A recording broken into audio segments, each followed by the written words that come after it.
अंधारलेल्या एका रात्री घनगर्द जंगलातून पाऊस कोसळत होता. आकाशात वीज चमकत होती आणि धरतीवर मरणाची कुजबूज सुरू होती. रायगडापासून काही कोस दूर संगमेश्वरच्या डोंगर रांगा त्या रात्री काहीतरी अनर्थ होणार असल्याची सावट बाळगत होत्या. छत्रपती संभाजी महाराज, शिवरायांचे शूरपुत्र, त्याच भागात आपल्या काही विश्वासू मावळ्यासह विश्रांतीस थांबले होते. अनेक युद्ध, अनेक विजय आणि अनेक अपमानांचा बदला घेणारा हा राजा आता थोडा थकला होता. पण आत्मा मात्र तेवढाच जागा होता. संध्याकाळी नदीपाशी जाऊया, असं त्यांनी म्हटलं. थोडं शांत वाटेल. पण तेव्हा त्यांना माहीत नव्हतं की त्यांच्याभोवती शांततेचा पडदा प्रत्यक्षात धोक्याच्या गाठींनी विणलेला होता. गणोजी शिर्के, त्यांचा सासरा, ज्याच्यावर त्यांनी घराची जबाबदारी सोपवली होती, तोच मोगल दरबारात गुप्तपणे गेला होता. औरंगजेबाच्या कानात त्याने कुजबुजलं, राजा संगमेश्वरला आहे. मोजक्याच मावळ्यांसोबत हल्ला केला तर पकडू शकता.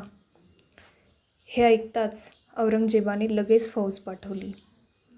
मुख्तार खान आणि मुल्ला काझी यांच्या नेतृत्वाखाली.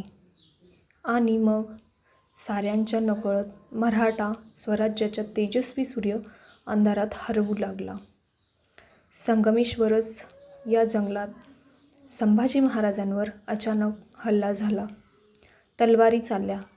काही मावळे धारातीर्थी पडले आणि त्या गोंधळात संभाजी महाराज शत्रूच्या हाती सापडले. तिथून सुरू झाला त्यांचा क्रूर छळ. 40 दिवस त्यांना सगळ्यांना बांधून ठेवण्यात आलं. दररोज नवनवे अत्याचार केले गेले. त्यांचं अंग अक्षरशः तुकडे तुकडे केले गेलं. त्यांना धर्मांतरासाठी फूस लावली गेली. पण त्यांनी फक्त एकच गोष्टीची पुनरावृत्ती केली, माझं मरण चालेल पण माझा धर्म, माझं स्वराज्य मी विकणार नाही. शेवटी औरंगजेबाने त्यांचा शिरच्छेद करण्याचा आदेश दिला. त्यांच्या मृतदेहाचे तुकडे नदीत फेकून दिले गेले. पण त्यांच्या त्यागाची लाट एवढी तीव्र होती की ती संपूर्ण मराठा साम्राज्यभर पसरली आणि एक नवा ज्वाला पेटला. संभाजी गेले, पण त्यांनी निर्माण केलेले चैतन्य शक्ती अमर झाली.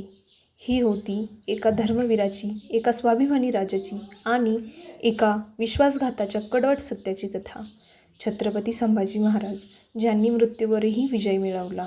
असा होता माझा छत्रपती संभाजी राजा, जो घराच्याच गद्दारी लोकांमुळे पकडला गेला.